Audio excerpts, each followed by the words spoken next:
Well, indeed, the miners here, about 493 are expected, 94 rather, are expected to appear here at the Barberton Magistrate Court. We understand that they will be taken in groups of 50, and then one court is already going to start calling them at any moment now to go inside and to start listening to the magistrate and to start appearing before the magistrate. But we understand that 24 miners illegal miners have been arrested at Sheba mine. You understand that Operation Valamgoti started last week, and also on Friday arresting those 494 illegal miners. But let's now speak to the spokesperson of the police in the province, Brigadier Donald Mdluli. Brigadier, just talk to us about how many have now been arrested at Sheba mine and the total number of these miners that have been arrested, and can we expect more of these illegal miners to start resurfacing? Good afternoon to you as well as to the viewers. Yes, today we arrested 24 suspects in addition to that 494, which brings to a total of 518 that have been arrested. So as we previously indicated, Operation Valamgoti has started for a while now, and we are still going to continue in that area.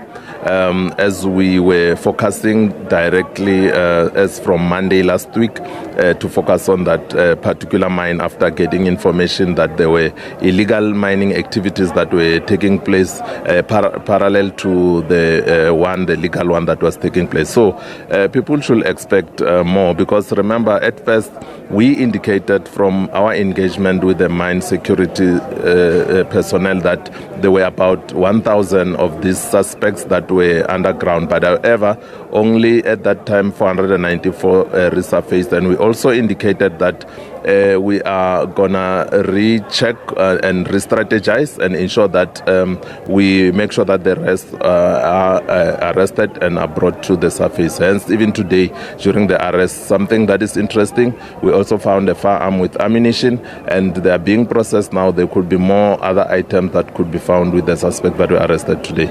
And also the charges that they're going to face, because obviously if you find a firearm with ammunition, those are going to be additional charges. And also the numbers that we guys have had here, if you can break them down for us with the nationality of them, because we understand some of them, they're from Eswatini and also from Lesotho and also some from South Africa.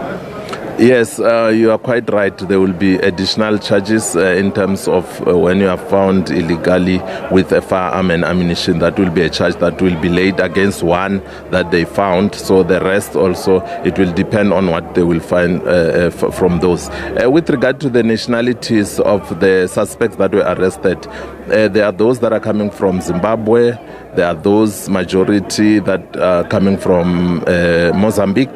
There are also those that are coming from Swaziland or the Kingdom of Eswatini, as well as others that are coming from Lesotho, as well as South Africans that have been arrested among those that were caught yesterday. So for today, we'll share that information as they finalize with processing them.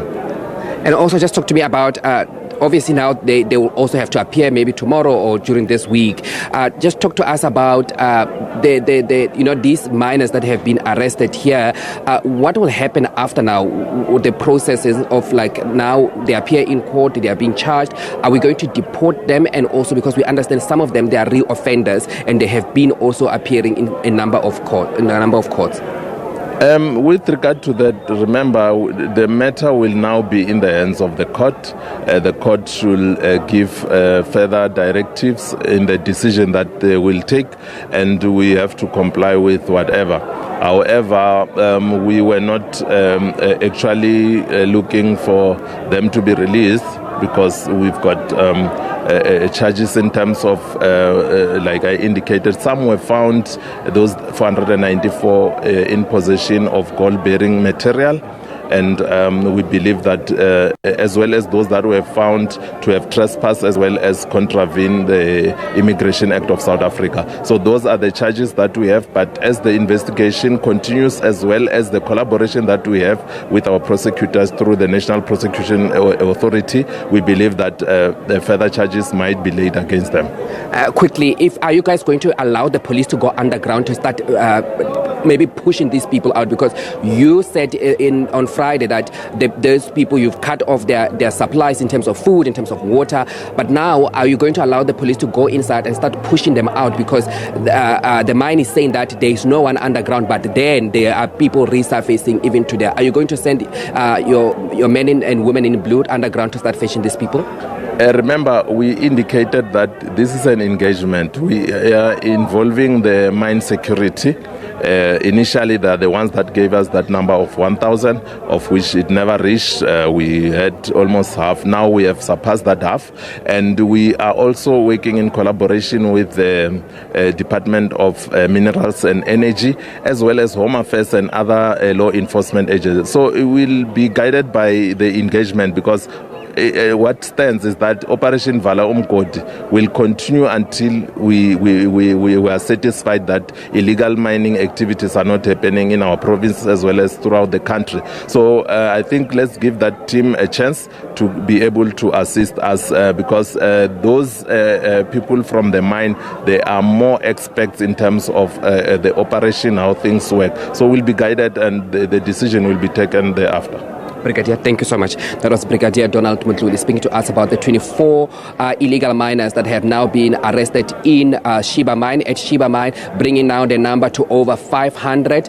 The men and the illegal miners just behind me, they're expected to appear in court. They have been kept in that shelter behind me, and also some of them, they've been kept in police cells inside the courtroom. Some will start heading into the courtrooms, because we understand there are going to be 2 courtrooms where they're going to be split also into 50 batches of 50-50 going into court and start appearing in front of the magistrate. And also we'll hear if then the case is going to be postponed and when that case is going to be postponed.